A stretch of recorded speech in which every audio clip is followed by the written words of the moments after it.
Oh, there it is. There's the book, The Sacred Mushroom Sequence. Oh, good. Thank you. If anybody would have it, Ron Appreciate McNutt. that. If anybody would have it, Ron McNutt would. And I had not. I was aware of a lot of pieces of that, certainly Bob Forte, but uh, I don't have that book. And this chapter was on the Center for Spiritual Practices website. I just somehow missed it early on when I came across that 5 or 6 years ago. And so this is a gift to me personally, and then as a community, Tom's work and this particular one too really is really spot on. So boy, we're getting a crowd today. I got to keep an eye. I'm kind of running everything today, so I'll keep an eye on it. So I want to welcome Tom Riedlinger to our Ligare forum this month. Because of the topic and because of how he frames it and his book chapter right in the middle of the first Pentecost, I thought it would be good for us to hear that story again before we begin, and then we'll just go from there and see where the Spirit leads us in this. But so the familiar story from the second book of Acts. Take a deep breath, everyone. I'm preaching to myself. Take a deep breath and hear what the Spirit is saying to God's people. Then and now. From the second chapter of Acts. When the day of Pentecost had come, they were all together in one place. And suddenly from heaven there came a sound like the rush of a violent wind, and it filled the entire house where they were sitting. Divided tongues as of fire appeared among them, and a tongue rested on each of them. All of them were filled with the Holy Spirit and began to speak in other languages as the Spirit gave them ability. Now there were devout Jews from every nation under heaven living in Jerusalem. And at this sound, the crowd gathered and was bewildered, because each one heard them speaking in the native language of each. Amazed and astonished, they asked, "Are not all these who are speaking Galileans? And how is it that we hear each of us in our own native language?" Parthians, Medes, Elamites, and residents of Mesopotamia, Judea and Cappadocia, Pontus and Asia, Phrygia and Pamphylia, Egypt and the parts of Libya belonging to Cyrene, and visitors from Rome, both Jews and proselytes.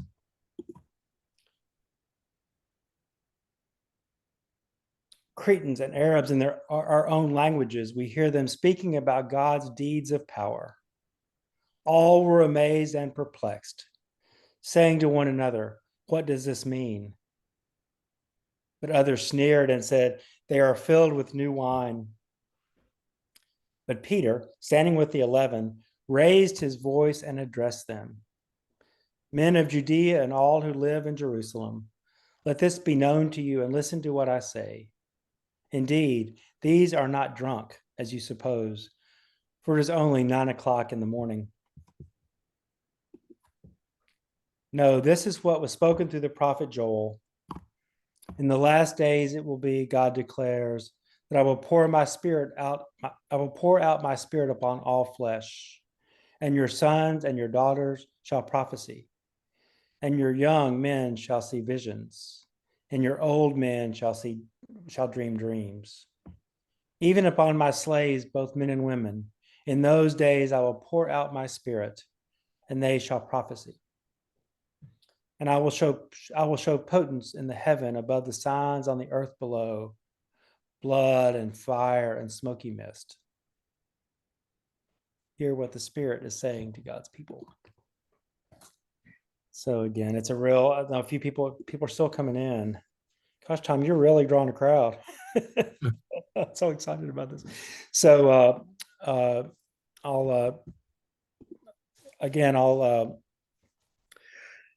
thank Tom for his work. And if you haven't read the article, please do take a look at it. Tom, before we began, I know we've got some questions we've talked about that we'll get into, but could you just say a little bit about your own, like what brings you to this moment? I guess that would be maybe the question. All the work you've done. Tell us a little bit about yourself, if you would. in your work? Well, my involvement with psychedelics began when I was 18 years old. I was in the Air Force. That was in 1969, I think, or 68, excuse me. And I was about a year into a 4-year enlistment. And at the time, I was enrolled at the Defense Language Institute in Monterey studying North Vietnamese. So I had an opportunity when I went home on leave and met one of my friends who'd gone on to college to try LSD. I told him I was curious about it from what I could read in the newspaper. Reports were so divided that I just couldn't decide what it must be like. That's in contrast to marijuana, which I still hadn't tried because everything I read about it, I thought I got it. But with the LSD, my friend produced what he said was a two-way hit that he brought back from college and offered it to me. And before he handed it over, he said, "You know what a two-way hit is?" And I didn't, but I didn't want to seem stupid. So I said, "Yeah, sure I do." I thought it meant something like a body rush and a mind rush, something like that. But what it really meant is it was at least a double dose of an already powerful psychedelic. So it was in effect a heroic dose of LSD. And it was quite an experience. At the peak of the experience, I had what felt to me like an insight into the creation of the universe. And I later saw echoes of that in some of the Gnostic Gospels when I, some years later, wound up at Harvard Divinity School. So that really kind of set me in the direction of exploring the application of psychedelics to religious rites or religious exploration. Although there were long gaps in between, I became interested in applying psychedelics to therapy, for instance. But ultimately, I wound up at Harvard Divinity School. And after working several years as an editor and a writer in the Chicago area, and it was there that my interest in psychedelics and spirituality really blossomed. For a while, I was fortunate to be able, I was actually living in Ralph Waldo Emerson's old student room at Divinity Hall, and they still have the chapel there where he gave the infamous address to the graduate students in 1838. And that was an inspiration too. But there's much in between there, but let me just mention how I came interested in Wasson. Yes. I had the first paper I ever published was on Jean-Paul Sartre, and it was about his mescaline experience, which was quite unpleasant for him, but it was very revealing in the context of his biographical information. And that was published in the Journal of Transpersonal Psychology around 1982 or so. And before it was even published, I had a proof copy, I think, and I decided on an impulse to send it to Wasson, R. Gordon Wasson, who was at that time retired. He was living in Danbury, Connecticut. And I sent it along just simply because I was interested in his work, and it was sort of an opening, I hoped.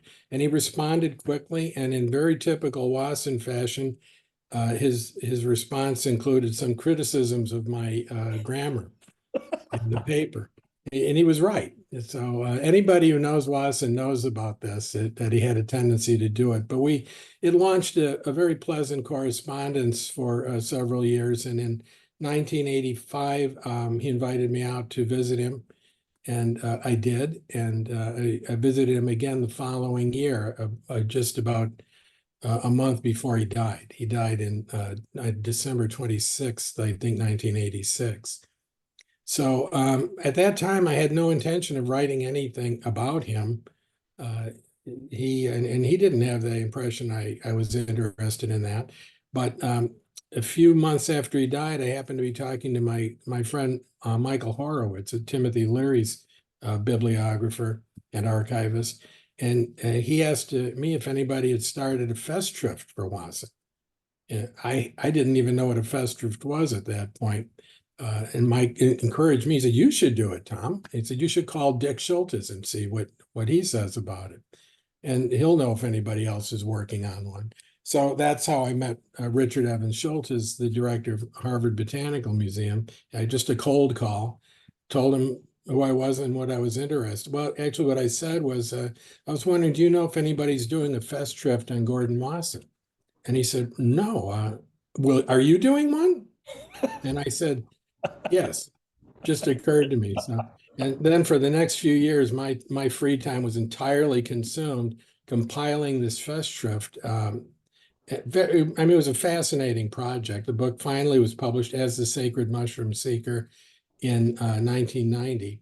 And a year or two after that, I moved from the Chicago area to Boston area and enrolled at Harvard Divinity School. At the time, I also, Schultes had arranged for me to get an appointment at the Botanical Museum as an associate in ethnomycology. So I should mention one other thing. Gordon Wasson had donated all his papers to the Botanical Museum, and they were contained in this beautiful room that for which Schultes was the gatekeeper, in effect. And then for several years, I had unrestricted access to all the materials in that collection. That was it. That's how I became interested and involved with Wasson. Shall I go on and explain Yeah, how? yeah. It's Right. I mean, some. I mean, I know some of but a lot of this is new to me. So, and all of it's new to everybody. So, yes, please. You're connected right to these very primary sources and people. So that in and of itself is fascinating. So, yeah, please share some more. It was my privilege. Yeah. At any rate, while I was at Harvard in let's see, it was in spring of '94, I enrolled in a class taught by Harvey Cox on Pentecostalism. He was my student advisor too. And he was just about to publish his book, Fire from Heaven, about the Pentecostal movement in the United States. And as we were going through the course materials, I kept thinking, this reminds me of something. And what it reminded me of was Wasson's writings about his first experience in Mexico with the mushrooms and Maria Sabina, but specifically his account of that in the book Mushrooms, Russia and History, which was a limited edition book that was extremely expensive when it came out. And he treats it somewhat differently there, more expansively than in his other publications about it that were read by the wider public. So I was just struck. I knew enough about Wasson's background that he was extremely well educated regarding the Bible. And so when I saw these multiple references to what seemed to be the Pentecostal, or the first Pentecost in Acts, I thought that could not have been a coincidence. And yet he doesn't make anything of it. He doesn't call attention to that or provide a wrap up at any point. So it raises some questions, which I hope to discuss today, like what did he intend by that? What do I think the point of my article is, Sacred Mushroom Pentecost? What significance might it have for our relations with the indigenous peoples of that region? And I think very importantly, to Ligare. Yeah. Oh my gosh. So yes. I mean, it's so. I'm just. It feels like a movement of the spirit that this came together, and I'm also humbled and honored by. I'm new to this, really. I mean, I've been at it for since my experience 8 years ago, and 3 years ago with 3 years with Ligare. That's just nothing, and so I just feel like we're sitting with someone who's deeply has been deeply affected by it and has given back in your writing work and all you've been doing to that gift you were given originally to have access. And Well, not just thank you. yeah, I not just feel very privileged to be here, and I feel I'm among many other people apparently think as similarly, because yeah. I at least share the same interests. And it's felt lonely out here for a long Oh time. my God. You have a lot of friends, there's a lot of people with you, and you blazed a trail. And yeah, so anyway, I'm just, yeah, that's, thank you, thank you, thank you, thank you. Well, to the next step in this was that I saw all these correspondences. So for my term paper for that course, Harvey Cox's course, I wrote about Pentecostal elements in Wasson's account of the mushroom velada. And I pretty quickly found a place to publish it, which is in Shaman's Drum magazine. And it was published in fall '96 with a different title. And that was quite successful. And then the in terms of response, including a very interesting response from Ralph Metzner, who was a bit critical of it. And I always welcome criticism. I think it's constructive. He thought I was representing Wasson as a crypto Pentecostalist, was the term he used. And he thought I was that I was basically trying to interpret the Mazatec ceremony as he thought I was applying Christian exegesis to that event, which wasn't the case. But we talked about it later, and I think we came to a good understanding. He later invited me to contribute a chapter to his anthology, Teonanacatl, in 2004. But in between those two, my article in Shaman's Drum and then Ralph's book, my friend Robert Forte invited me to contribute that essay, which I wrote. I wrote a slightly different ending for it in his anthology, Entheogens and the Future of Religion, and that was published in when was that? Late 97. 97, yeah. And I was very pleased with it. Of the various papers I've written and published over the years, that one and actually the paper about Sartre were the two that I think I'm most proud of, that I felt I said exactly what I intended to say in it. And when I read it today, I feel it stands up. There's a couple of things I'd change, but I can talk about that a little later. Yeah. So it was, but basically that was it. That was the beginning of a very fallow period for me. I pulled some chapters together. There are essays and papers I'd published here and there. My friend Terrence McKenna wrote a glowing intro for it, and then I tried to find a publisher, and no one was interested. Frankly, I think looking back, there were several reasons, but one of the big ones, I think, is a certain discomfort people have with the concept of Christianity and psychedelics. Trust me. I know. Yeah. So I nobody's taken any notice of Sacred Mushroom Pentecost until about a year ago. Peg Peters in Canada reached out to me, and he just read it, and he got it, and so we had wonderful correspondence there. He did a podcast interviewing me, and then now I'm so pleased to be able to talk to the Ligare community about Me it. too. Yeah, I'm grateful for Peg for seeing that, and then I think that's how that's at some point. I think maybe we got connected that way. If not, I know Peg, and I can't remember exactly how it happened, but yeah. So, oh, wow, yes, thank you. That's yeah.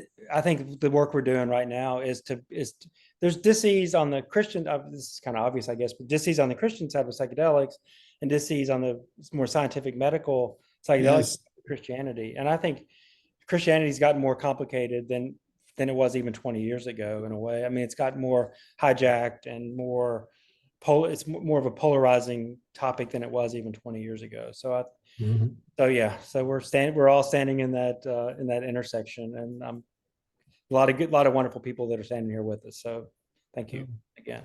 So let's jump in, and there was something you said we would get back to at the beginning, and I can't remember what it was, but let's try to. Do you remember what that was?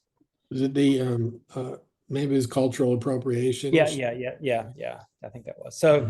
But let's again, and we'll keep this to an hour, and I do want to give a little time for people to chime in with a question. So we'll maybe do this for about 20 minutes, to have a conversation, and then open the floor up a little bit to people. And again, I don't think this is the last time we're still expanding our work, so I think there's going to be plenty of opportunities for us to get together again. But so just to begin, to set the context, could you talk a little bit about what the reactions of the Spanish conquistadors as they arrive in what's now Mexico, and to the indigenous practice they discovered, especially around sacred mushrooms and psychedelics?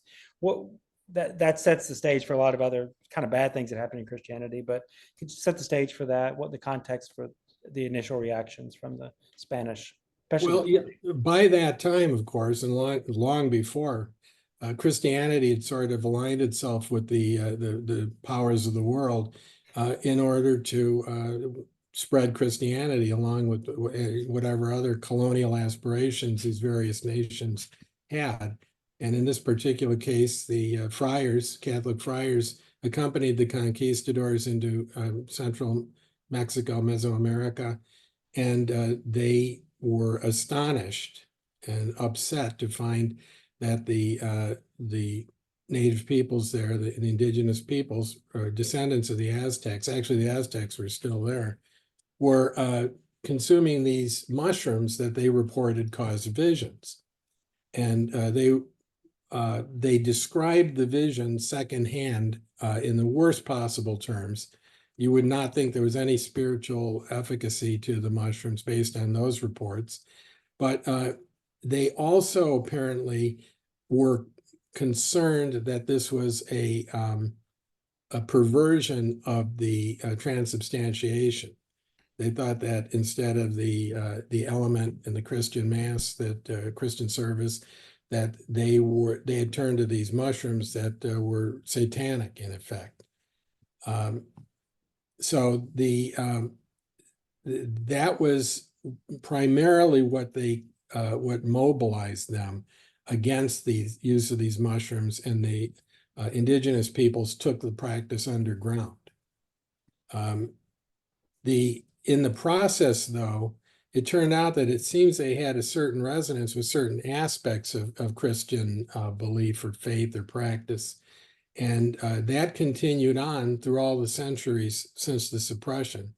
And that is what Wasson encountered when he and his wife, Tina, I really want to emphasize this. Wasson's study and research at that time and his explorations were all in concert with his wife, Valentina. That in itself is a fascinating story. He was very devoted to her. She contributed so much to the work they did together. She was a pediatrician, by the way. And for those who don't know, Gordon worked at a bank. He worked at J.P. Morgan in Wall Street. But I don't want to get off on a tangent with that. Just we can talk about that a little bit too. However, to get back to your question,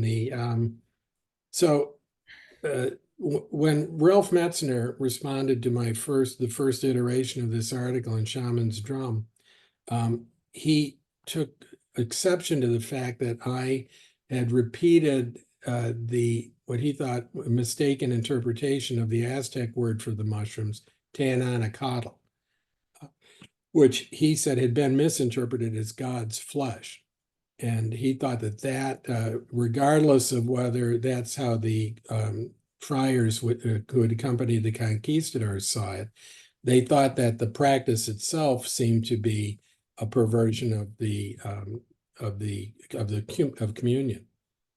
I think Ralph changed his mind later. I can't speak for him, but I think that the consensus now is that we're not absolutely sure what the word meant in the original Nahuatl. So, as I said, when he published his anthology in 2004, the name of it was Teananacatl. So, he seems to have had a change of heart. But one of the very important things here, Wasson, whenever he wrote about this, the collision of these cultures at that time, he said that what upset the friars was that they could see that the Indians were having a direct experience of what Christians were having indirectly. In fact, Wasson used the word, he said that the Christian practice of transubstantiation was pallid compared to the Indians' experience. And he said that repeatedly. And so, there are some who've criticized Wasson as allegedly being a shill for the Catholic Church and trying to suppress the knowledge that the Catholic Church that the early Christian church used psychedelics, as Brian Mirarescu, for instance, has argued recently. Mm-hmm. But there you go. Yeah, wow. It's always important to mention Wasson's wife, Valentina, because that's one of the criticisms. It's not a harsh criticism. One of the criticisms that she was probably the not just inspiration, but was the energy behind it, and certainly provided him as you point in your article, gave him the access to the knowledge about mushrooms that he didn't have, and her willingness to just go forage. And so, and I haven't read the original Life magazine articles in a while, but she's just not a part of the story, really, is she? In the way it's been told in the 50s, that it was really him. Well, at the time when this book of theirs came out that I've referenced in May of 1957, at the same time, Gordon Wasson published an article in Life magazine that first made people in the West aware that these mushrooms even existed. If you look through the records, it's amazing how there's almost nothing that indicates people accidentally eating them and having an experience, hallucinatory experience. Mescaline was well known to the society by then. By way of the American Indians, I believe, in the Huichol in Mexico, by the late 19th century, that was known. William James tried mescaline at Harvard in the early 20th century, and well known, but it didn't launch any psychedelic revolution. No. Nor did LSD when it was already being used by scientists and therapists by the late 50s. Cary Grant, for instance, famously was taking LSD in a series of therapy sessions. He took it 100 times. I didn't know he took it that much. Wow. Oh my God. I think by 1959. And yet that didn't launch a psychedelic revolution. The first phase was the psychedelic revolution. Now we're in the psychedelic renaissance. There was an interregnum there in between. Exactly. But Wasson publishing that article really made people aware of psychedelics throughout the West. And it caused trouble for the people in Huautla, where he had first experienced the mushrooms. And that really deserves a lot of attention. That was the next point I wanted to bring up. Was it really had a sort of a negative, there was negative impact on Maria Sabina, for example, in the community. And maybe you could say a little bit about what the negative effects that happened, once people are aware of something from the Life magazine was, I mean, it was the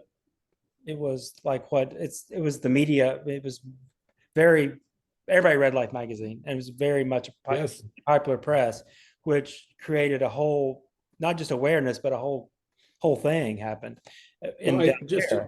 Just to close the loop here, though, when Wasson they published their book in May of 57, the Life magazine article came out within a week of that time. But also Valentina had written an article for a Sunday newspaper supplement. I think the young people these days don't even know what a newspaper is anymore. I clearly remember. And a Sunday for that supplement.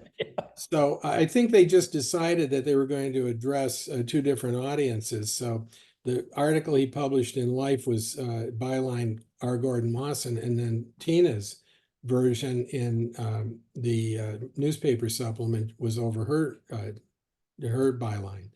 And they together had done the research in the book Mushrooms, Russian History.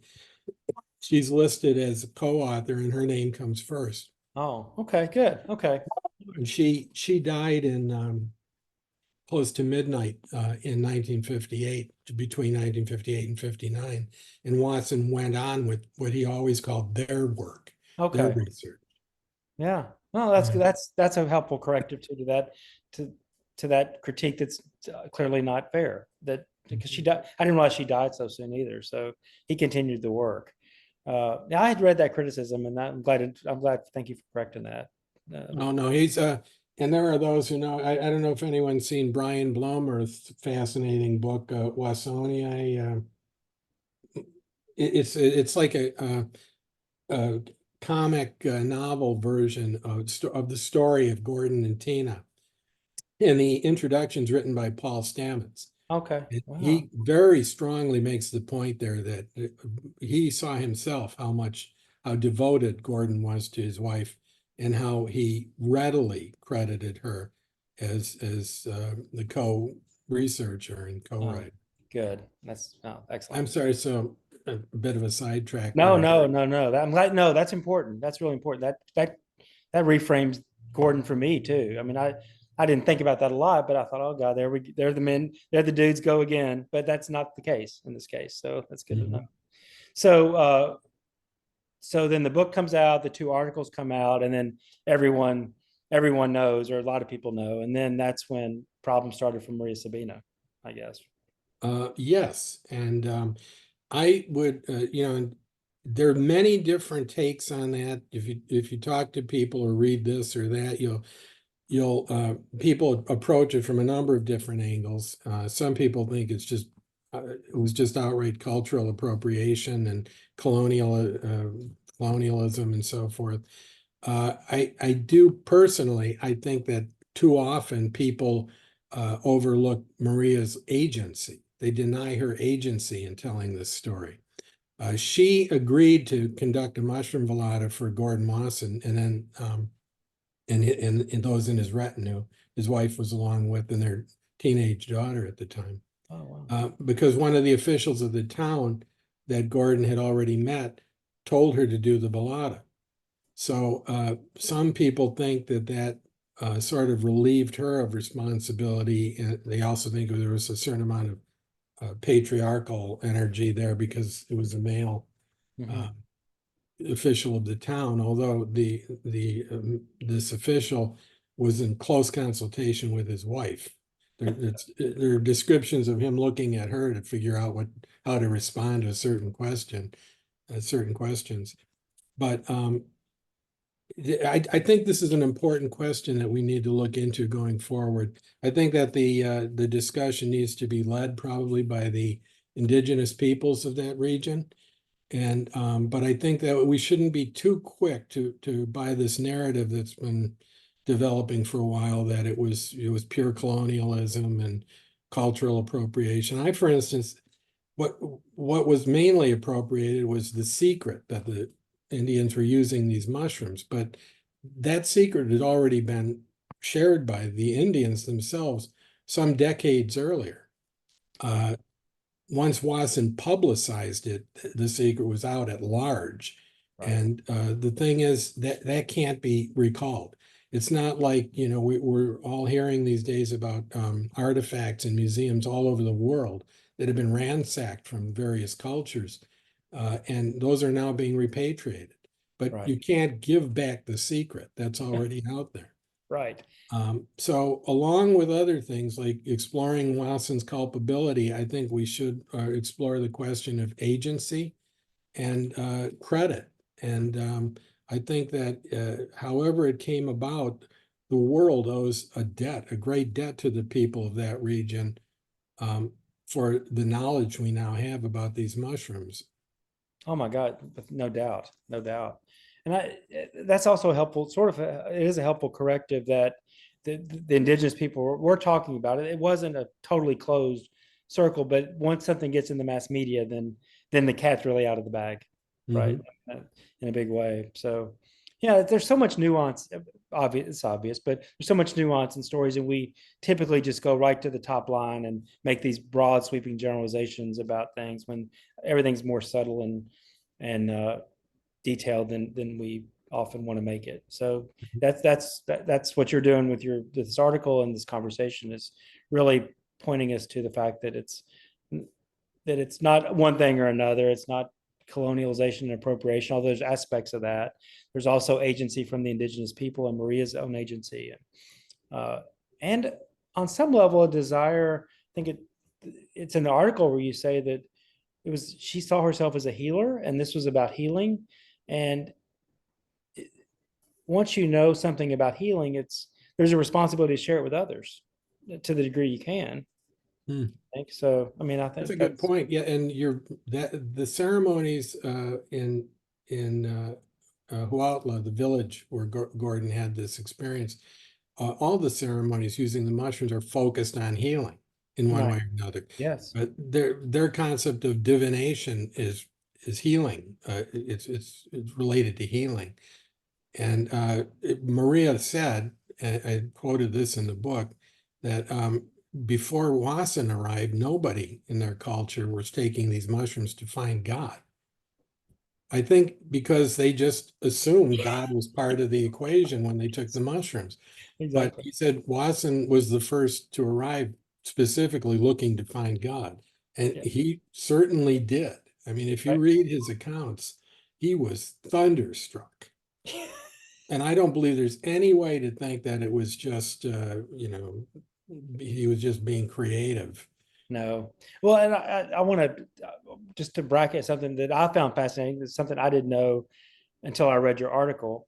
Uh, is that Gordon Wasson was the son of an Episcopal priest and very well versed, better versed than my own son, the other son of Episcopal priest that I know well, although he's quite uh, adapted religious and spiritual conversations. His father did not immerse him into the scripture as much as Gordon Wasson's father did, and I think that's a very interesting insight that I got from your article. Oh Is that yeah, he Gordon was. Gordon Gordon did not come into this at all ignorant of the tradition of the Christian tradition. No. He was very immersed in it, and so again, that's just another example of, at least for me, of where this intersect. He saw it because he was coming from the Christian tradition and knew nothing about the indigenous tradition, No. and found this intersection. Did you The so? something worth mentioning though is that he and his wife had their quest, mushroom quest, so to speak, began on their honeymoon in the late 1920s when they were walking through the forest and she suddenly gave a cry, dashed off the path, and started gathering mushrooms that she saw growing in the shadows of the trees. And he said, "Oh, get away from there." He was absolutely convinced. He tended to be suspicious of all mushrooms and regarded them all as toxic. Whereas she came from Russia. She was a white Russian and thought she loved mushrooms. So they kind of discussed this fact. How do we have these different reactions? And they determined that there's kind of a division among the peoples of Europe between those who tend to be mycophilic and love mushrooms and mycophobic and they're terrified of them. And their conclusion was that in prehistoric times, um, our European or Eurasian ancestors were using psychoactive mushrooms in religious rituals. And there was such an awesome experience that over time, as we got away from those practices, the memory of it degraded into these two forms of reaction to mushrooms generally. Yeah. So that, and it's important to note though, that remained Wasson's focus his whole life. So when people criticize him for allegedly turning a blind eye to the possibility that psychedelics were used by the early Christian church and on into the Middle Ages, he didn't care. And some people find it hard to think, how can anyone not care? He didn't care. He specifically, what he saw going on, the way he interpreted the events in Mexico, were that he knew that the remote ancestors of the Indians there came from Asia over the land bridge. And he thought what he saw was probably kind of an artifact of their ancestral memory of using Amanita muscaria in Siberia. Amanita muscaria doesn't grow in warm and temperate and tropical zones. So they had switched over at some point to using the psilocybe mushrooms, was his theory. But the closest he came to making a connection to Christianity was the points I raised in my paper, I think. But the connection he did make repeatedly was that allegedly, as he was having the experience in Mexico, his mind turned to Greece. And that's when he first began to surmise that the mystery religions, specifically the one at Eleusis, must have used a psychoactive mushroom of some kind. He didn't yet know which one it likely was or possibly was. But he was adamant about that through his whole life. His focus was ancient prehistoric religions, not what might have been going on in postmodern world. Right. Oh, yeah. Well, it's kind of continuing that same thread of conversation. I mean, we've talked a little bit about where the friars that came along with the conquistadors saw psychedelics or the use of mushrooms as a sort of perversion of Christian practice and ritual when they discovered it. There are also similar, I mean, as you sort of alluded to, similarities to that. And I'm wondering what caught your attention in that for you that inspired you to do not just the writing, but all the research you had to do to get there. So where did you see the similarities, the most significant similarities that have between Christian practice and ritual and thought, and what both the conquistadors discovered and then what Gordon Wasson discovered? This, I think Gordon was absolutely right, and Ralph Metzner's reaction. I mean, I think that the friars were primarily terrified that they were looking at a satanic practice and that this was a perversion of communion. At the same time, as Wasson put it once, I mean, the Christian is asked to take on faith, the mystery of transubstantiation. They don't experience it for the most part.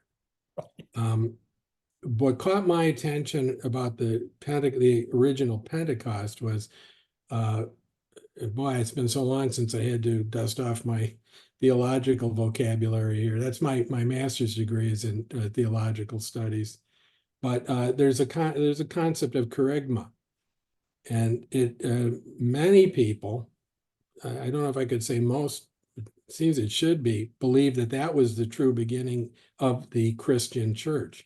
It was the idea that the Spirit descended, and that the apostles who were assembled there and the disciples and others assembled there for the first Pentecost described in Acts, that was the first indwelling of the Spirit after Jesus had left. And they were mobilized to go out into the world and spread the gospel across the world. So that is the real beginning of the Christian church. I'm being a little emphatic about that because without wanting to get sidetracked too much, I have an enormous respect for Brian Murarescu's book, The Immortality Key. I think I know your response to it, Hunt, and I know some others, religious leaders, aren't yet convinced that he's right, or they think he's probably right, but hasn't yet proven his case. mm-hmm. And he does go pretty far. I think he's really set the container for this, and he's provided some tantalizing pre-evidence. But one thing that puzzled me a lot is he's totally focused in there on the Gospel of John. And he barely mentions Luke, who is attributed to be the writer of not only the Gospel of Luke, but Acts of the Apostles. And it would seem to me that one of the best arguments for Brian's hypothesis is the Pentecostal story in Acts. It was a mystery. I mean, Christianity is a mystery religion. Mm-hmm. A number of people will say technically and truly so. It was it inherited from the Greek mystery religions the practice of using psychedelics secretly. If so, I think that's quite possible. Maybe what we're looking at in the story of Acts of the Apostles was one such experience that, because as Brian explained it, the practice continued on, but in private homes. You weren't going to places like temples and so forth. So here we have a description of something that happened in a private home that involved the Spirit coming down, which seems to correspond, in my view, to what was happening at Eleusis by all accounts. Right. And then people were charged with the mission to go out and carry this news to the world. So at that point, the question of whether they were also encouraging people to use psychedelics in private ceremonies and home, that's another discussion. Mm-hmm. But I think the launching point clearly was Acts. And I'm hoping to see Brian focus on that somewhat in his next book. Yeah, that's that reminds me. Every time I read that Acts second chapter of Acts, I'm reminded of a lot of things that have happened in my own ordained ministry, particularly around celebrations of Pentecost. But there's two lines or phrases in that story that always make me smile. The first is the first line: "They were all together in one place." I think that's significant, and and not just physically together, but all connected. And the other is this question of, are they drunk? No, they're not drunk. It's 9 o'clock in the morning. Exactly. And so On new wine. what's that? On new On wine. new wine. Yeah. Exactly. Yeah. Exactly. Exactly. You So know, I don't know about you. When I was raised in the Catholic Church, I don't know why, but I always had an impression whenever I thought of the Holy Land, I pictured a desert. right. You know, and in fact, there was a lot of activity there, harvesting, a huge industry making wine. Pentecost itself is refers to a harvest festival. Right. Right. Right. You know, and so Yeah. that's why all these people were in Jerusalem at the time. They'd arrived for the festival called the Festival of Weeks, I believe, Yeah. which, as I understand it, it was time to fall between the first harvest of rye and then about 5 weeks later, the harvest of wheat, approximately. The count now is from Easter. It's Yeah. Right. and Exactly. originally it was from Passover. So Right. there's a lot to look at there. Yeah. It's And a harvest festival, in fact. I right. always thought one of the perfect hymns to sing in a service on Pentecost would be Lord of the Dance, as written by Sidney Carter. Yeah. Oh yeah, I know it. Yeah. Yeah. That God. I'm not planning liturgies right now, but I'm gonna file that away. I agree. I agree with you. And actually get people to dance. What would that be like? Oh, I know in an wow. Episcopal church it would be jarring. Yeah, well, I've seen that too, but that's another story. Oh gosh. Anything from your either from all the research and conversations you've been having that you've had uh, all these years, is there any other findings or insights that you have discovered along the way that we haven't talked about, and just in in this bit of conversation I've Well, my main focus in the research I did, mostly using materials from the Wasson collection, or that was the basis of it, was on, as Wasson and his wife were doing, my focus was on prehistoric religions or possibilities. I published a paper on the sacramental potion of Eleusis, in which I proposed a formula for it based on a recently discovered formula used in ancient Egypt for beer making. yeah. Uh, That's some of Brian's work too. It's not in Egypt, but it was in Spain, I think. But Correct, right. yeah. Yeah, I called his attention to that. I think they're looking into it. I ran that paper past Albert Hoffman when I wrote it, and he thought it sounds viable, but we don't yet have hard evidence. Right.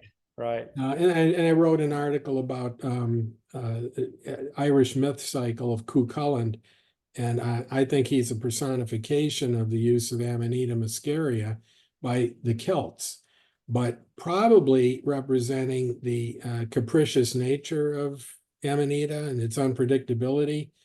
And I personally believe that while the Celts were migrating across Europe from the Indo-European heartland, that they abandoned the use of Amanita by the time they reached Ireland. And there are some people who fiercely disagree with me on that. Yeah. People get very connected to their hypotheses. Right. That article was published recently in a book Kevin Feeney compiled called Fly Agaric. Okay. I mean, my research, in other words, over this time, I haven't really returned to the question of Christianity and psychedelics, but it's always been one of my prime interests. And I was so delighted to learn of Ligare. Actually, it was Brian who told me about Ligare and you, Hunt, and Okay. I think he gave me your phone number. Yeah. So Right. here we are. I know. Here we are. Yeah. Feels right on schedule in a lot of ways, and just the beginning of a conversation, I think, and beginning of a collaboration. I think as many as I would say, everybody on this call is collaborating because we're sort of in some ways making the road as we walk it, but we also have a lot of data that helps us figure that out. So, and your contribution is significant. I'm wondering if there's any words of so I'm kind of going back to Maria real quick, and words of caution for us, all of us, the culture. Uh, I'll interject. Richard Rohr was at the Parliament of World Religions last summer on a panel with Elaine Pagels and Bob Jesse was there, and a few other people. Bob Justin. Yeah, it was, and one of the Mike. Oh gosh, I can't. But the last surviving person from the Good Friday experiment. It was amazing. It was at this Parliament of World Religions, and one of the things that Richard Rohr says that I've really taken to heart is somebody asked his concern about psychedelics coming into religion and into the world, and he said he was concerned that it's being introduced into an immature culture. And I would say both the culture at large and I would say the Christian culture seems to be regressing in some ways. There's an immaturity in Christian practice and Christian theology, not everywhere, but I think it's been simplified and dumbed down, and I think and people are kind of unaware, almost completely unaware of the mystical tradition of Christianity. So that's one of the things that Roar is doing and others are bringing that into awareness. So I think is a broad sweep to say one of the concerns is the state of the culture, and I think the culture needs it as much as it ever has, if not more. So I'm just wondering, again, from your perspective, words of caution for any of us, everybody on this call that is exploring and leading and participating in the conversation. Well, I would say, I'm reminded of how William James began the varieties of religious experience. He has a chapter at the beginning saying, circumscribing the topic. I mean, we need to be sure we're all using the same language and talking about the same thing. Yeah. I've been listening to some of your recordings and podcasts, Hunt, and the points you've made about the fact that Ligare you're not trying to create a new religion here.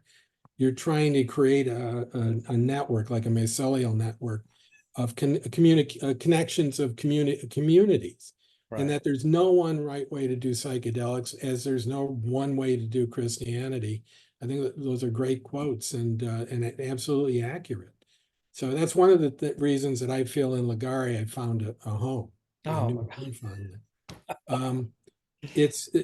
We do need to dialogue about this a lot and in good faith and be open to criticism. As you've heard, my feeling is that the true ground zero of the psychedelic renaissance was Huautla. yeah. And I mentioned something, it was something to Ralph actually when I was writing the article for his book, and he took it out of he edited it out because I understand why people are nervous about comparisons like this. But on the very day Wasson first experienced those mushrooms in Mexico, the United States had commissioned the first B-52 Stratofortress bomber that same day. 20 years later, there were 600 of those in the fleet. Any one of them could reach any point in the world and deliver a great number of nuclear bombs. So am I saying the mushrooms arose to counteract that? I don't think so, but I think synchronicity counts for something. And I think sometimes the world takes steps to repair itself and hopefully to head off a real disaster. Right. I think that in the process of restoring how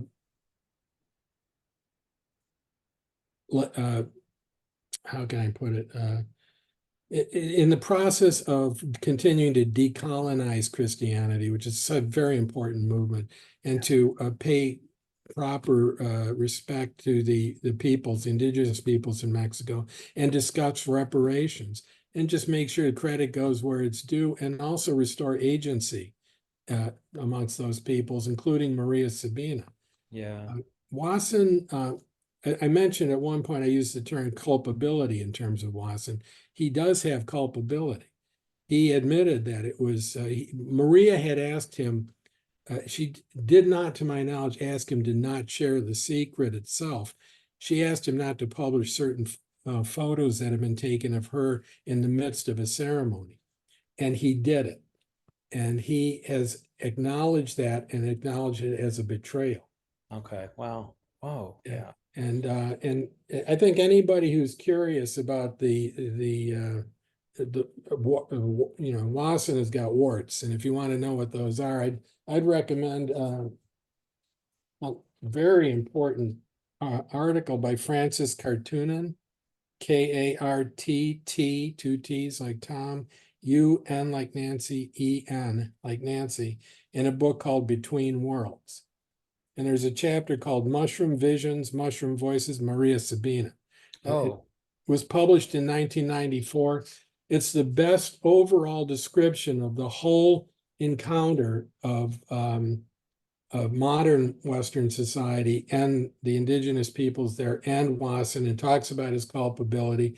It talks somewhat of Maria's culpability, but mostly it acknowledges her agency and her contributions. So I'd recommend that. Another article, if I may, sure, please, sure. uh, came out in 2022 called Selling the Priceless Mushroom, A History of Psilocybin Mushroom Trade in the Sierra Mazatec by Marcos Garcia de Teresa, Teresa.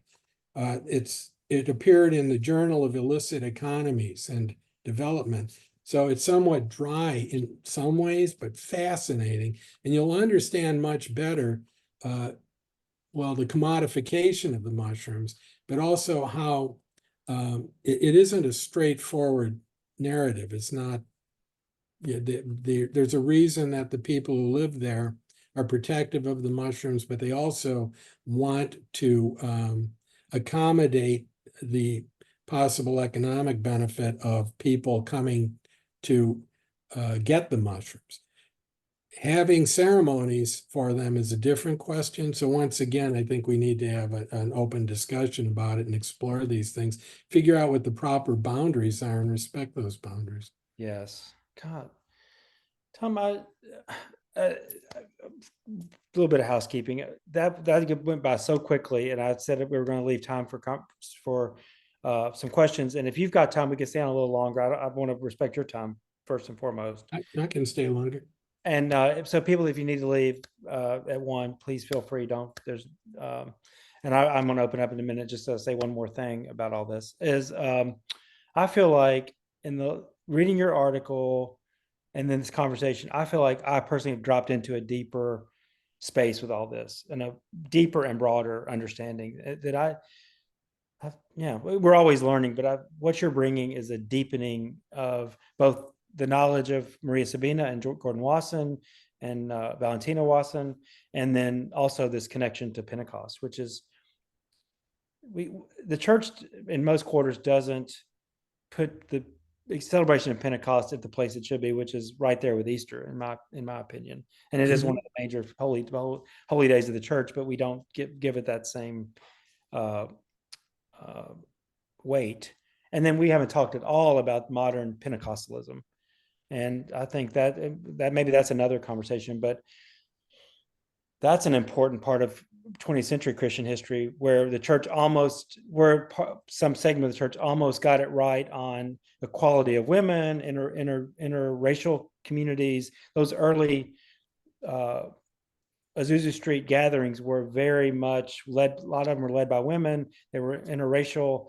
It was a vision of the church that I think would be what we would all want it to be. And then because humans are involved, humans do what we do. So I think you're just to say, obviously, thank you, but I think this is cracking open something for me.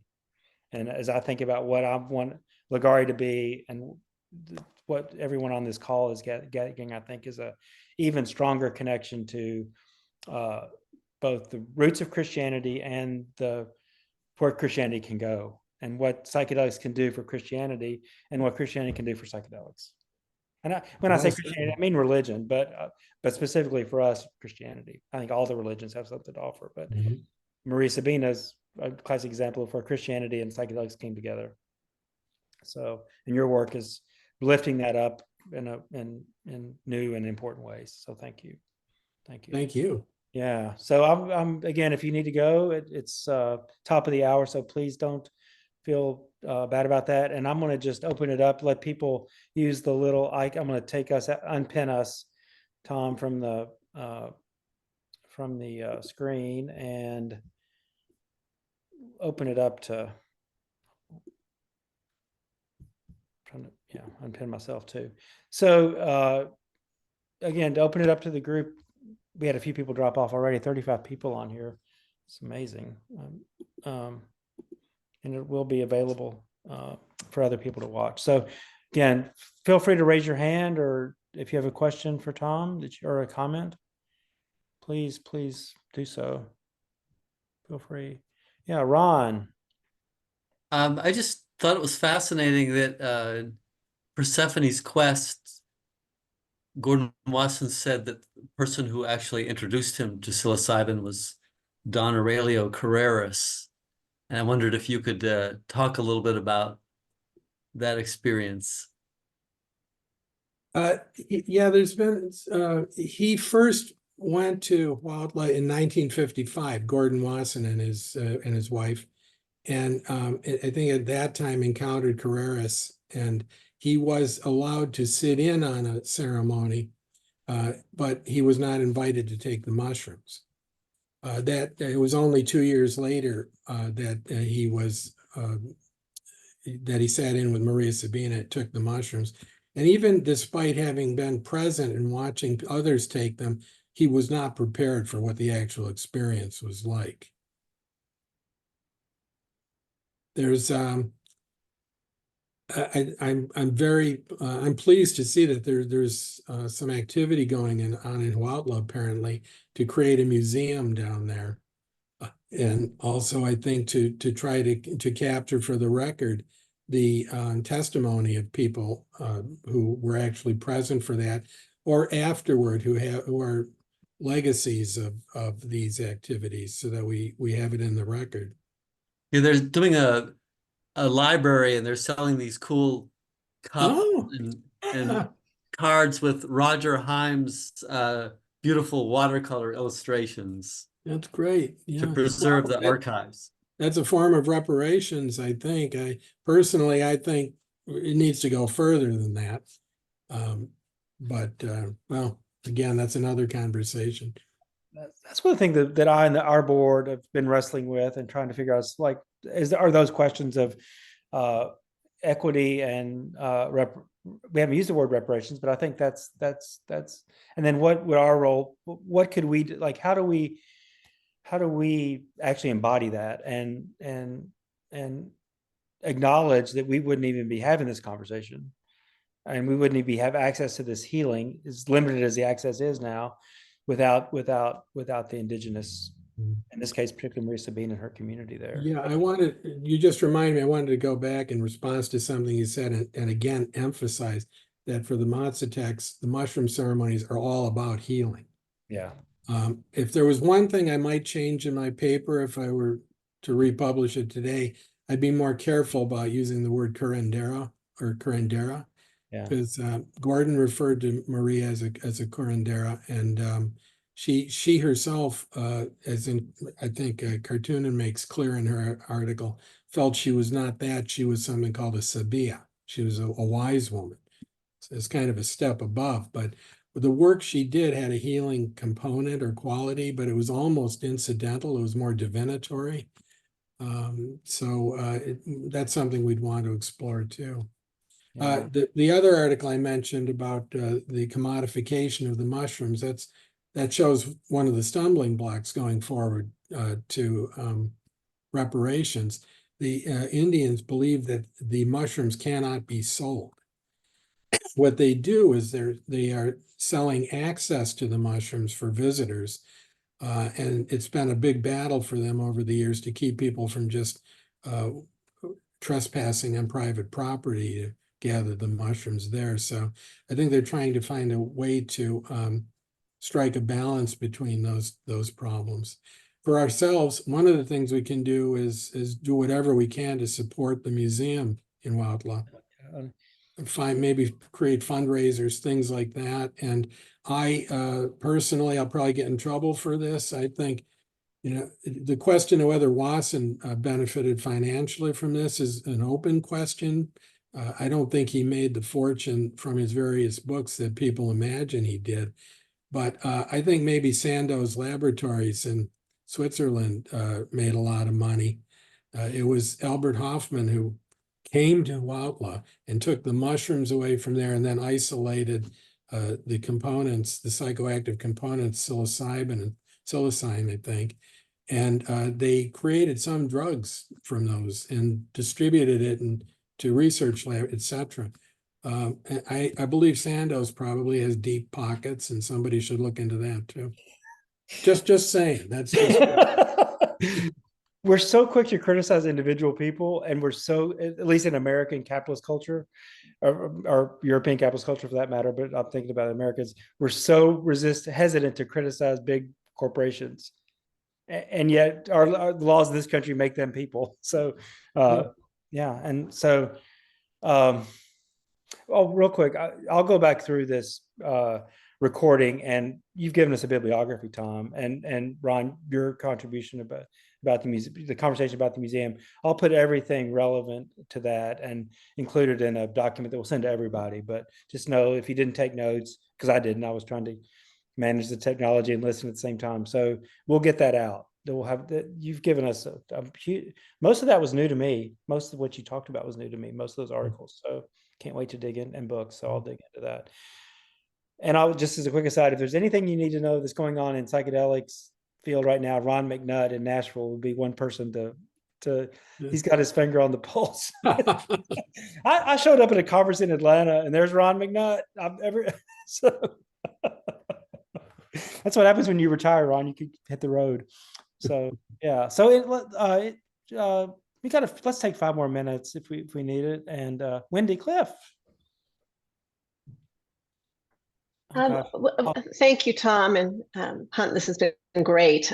One of the things that's floating through my mind is I've revisited Stephen Charleston's 4 Vision Quests of Jesus again, and one of the things that I just delighted in that book was him referring to indigenous stories and the religious mythology as the equivalent to the Hebrew Testament. So why can't that be just in a different place and time, God's revelation to the people, to an indigenous culture, just like it was to the Israelites? And so, I mean, that's something that he can say as a native person. He's Choctaw. So I wonder if we could get him in this conversation around this whole cultural appropriation thing. Like, how do we as Christians, given all of our history, embrace this? And I like how he was able to incorporate, if that makes sense. Oh, yes, that's exactly the kind of dialogue I think we should be having, or conversation. I would love, I mean, he's Choctaw, so his community, as I understand it, did not use hallucinogens, so he can't speak from that direct experience. But I'm curious about what he might say in this conversation for us to help us around reciprocity and cultural appropriation, and how to navigate that. And his voice, I think, would be helpful. Thank you. For those that don't know who Stephen Charleston is, he's Choctaw, but he's also an elder in the Choctaw community and also an Episcopal bishop. And I don't know how Bishop Charleston is now, but I'm sure in his 70s. I have a couple. Yeah, he's kind of been on my radar. Not just his books are certainly on my radar, but engaging. That's a nudge for me I've got a really somebody that's really connected to him that I think I could get to him. So I'd like to know more. Yeah. Do you know him, Tom? Do you know that name, Tom? No. So, as I should mention that ever since the late 90s, I've been working full time as a therapist, as a licensed mental health counselor in an inpatient psychiatry unit. And it's filled up a lot of my time. So I haven't had the free time or access to academic libraries that I used to have when I did most of this writing previously. But I buy a lot of books, and I'd be very interested to learn more. The 4 Vision Quest of Jesus is fantastic, and he just has a new book. He has a news book out too. So for those of you who don't know him and are interested in these questions of indigenous spirituality and intersection with Christianity, because he stands in that right there in the middle of that. He's an excellent and very readable, very accessible.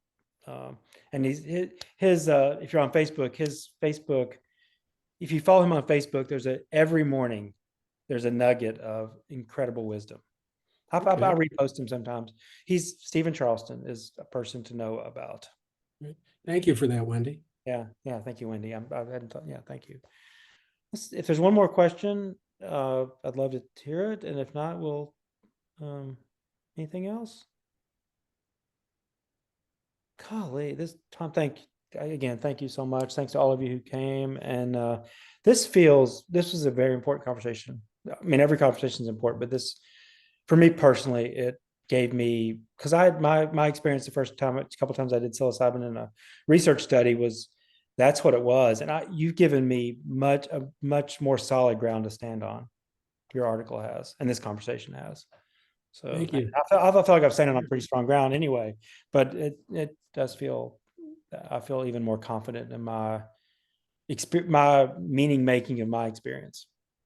So, yeah. Thank Wow. you. And thank you, Han, for Ligare. Thank you. You're welcome. Yeah. Oh my gosh. Okay. Thanks everybody. And, look forward to seeing everybody again. And we're on to something. Oh, what's that, Ron? The Sacred Mushroom Seeker.